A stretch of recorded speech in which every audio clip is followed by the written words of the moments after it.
여러분, 자유라는 말 참 익숙하죠? 우린 다 자유가 뭔지 안다고 생각해요.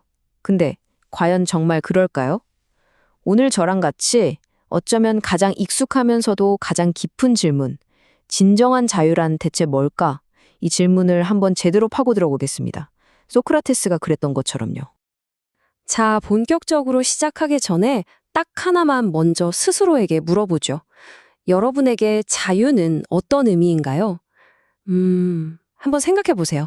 바로 그 생각에서부터 우리의 이 흥미로운 여정이 시작됩니다. 어떠세요?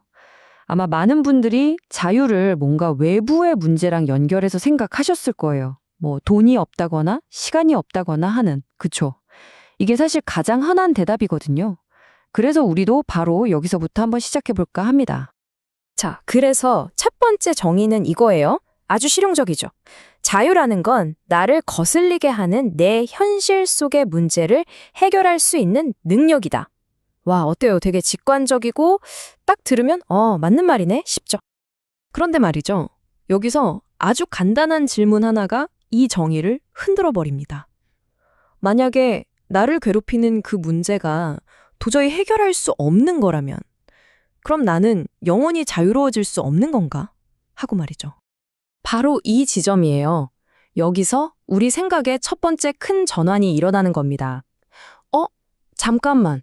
외부 세계를 내 맘대로 할 수 없다면 혹시 자유라는 건 애초에 바깥 세상에서 찾는 게 아니었던 거 아닐까? 하는 거죠.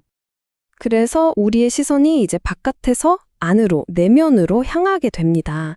초점이 이제 세상을 바꾸는 게 아니라 내 안의 상태, 그러니까 수용이라는 개념으로 옮겨가는 거죠. 자, 그래서 나온 새로운 아이디어는 이겁니다. 자유는 내적인 거다. 좀 불편하고 싫더라도 외부 상황을 그냥 있는 그대로 받아들이는 것. 어떤 저항도 없이 그냥 허용하고 수용하는 것. 이게 자유라는 새로운 생각이 등장한 거죠. 와, 이것도 꽤 그럴듯해 보여요. 그쵸? 하지만 여기서 또 다른 날카로운 질문이 나옵니다. 좋아, 어떤 상황을 진짜로 수용했다 쳐요. 근데 왜 우린 여전히 더 성장하고 싶고 상황을 더 좋게 만들고 싶어 하는 걸까요?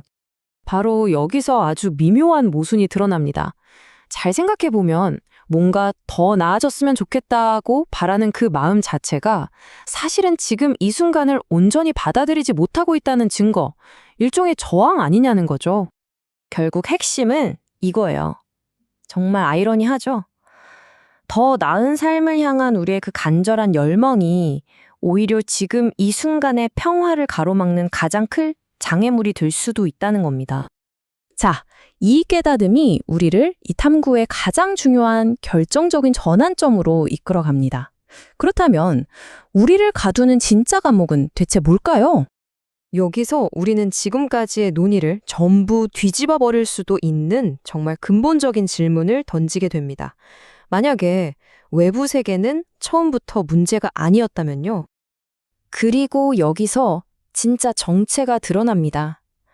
우리를 가두는 진짜 감옥은 그 골치 아픈 상황 자체가 아니었어요. 그 상황이 반드시 해결되어야만 해 라고 믿는 바로 그 생각, 그게 바로 감옥이었던 겁니다.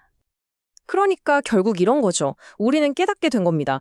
아, 내가 해결해야 할 외부의 문제가 이제는 해결해야 할 내 안의 생각으로 이름표만 바꿔단 거였구나.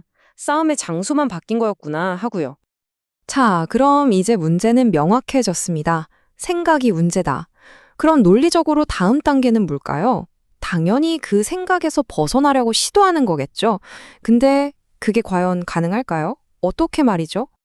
이 과정을 한번 보세요. 정말 완벽한 덫이거든요. 마음이 스스로를 가두는 덫이요.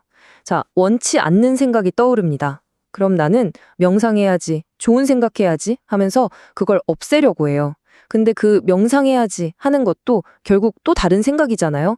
그러니까 벗어나려고 애를 쓰면 쓸수록 생각이라는 감옥에 더 깊이 갇히게 되는 완벽한 역설에 빠지는 겁니다. 이게 바로 그 근본적인 패러독스, 역설입니다. 하나의 생각으로 다른 생각을 없앨 순 없는 거예요. 생각으로는. 생각의 감옥에서 절대 빠져나올 수 없습니다. 바로 이 지점에서 우리는 또 하나의 아주 중요한 결론에 도달하게 됩니다. 그렇다면 우리의 목표는 생각을 완전히 제거하는 게 될 수가 없구나. 애초에 불가능한 거였구나 하는 깨달음이죠. 자, 그렇다면 생각에서 벗어나는 게 불가능하다면 대체 우리는 어디서 자유를 찾아야 할까요? 이 질문이 드디어 우리를 마지막, 그리고 아마도 가장 심오한 자유의 정의로 이끌어줍니다. 진정한 자유, 그건 생각이 아예 없는 고요한 상태가 아닙니다. 그게 아니라 내 안에서 어떤 생각이 폭풍처럼 일어나더라도 더 이상 깨지지 않는 깊은 내면의 평화, 바로 그 상태를 말하는 겁니다. 우리가 걸어온 길을 한번 돌아볼까요? 이제 그림이 명확해지죠? 처음에는 외부의 문제를 해결하는 것이 자유라고 생각했어요. 거기서 출발해서 이제는 생각에 의해 흔들리지 않는 평화라는 목적지에 다다른 겁니다. 정말 긴 여정이었죠. 여기서 가장 중요한 핵심, 진짜 힘은 바로 이거예요. 생각을 멈추는 게 아니라 내가 내 생각이 아니라는 걸 깨닫는 겁니다. 나는 그 생각에 휘둘리는 존재가 아니라 그저 생각이 왔다가 가는 걸 지켜보는 존재라는 것. 이 정체성의 전환이 핵심입니다. 그리고 이 깨달음이 우리를 마지막 질문으로 이끌어요. 한번 생각해 보세요.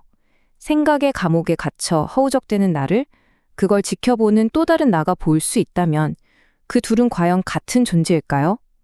이 질문에 대한 답은 이제 여러분 각자의 몫입니다.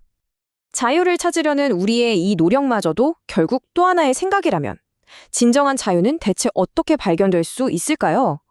오늘 이 이야기는 정답이 아닙니다. 오히려 여러분 각자의 삶 속에서 이 위대한 탐구를 계속해 나가시라는 하나의 초대장 같은 거죠. 오늘 이 깊은 여정에 함께해 주셔서 정말 감사합니다.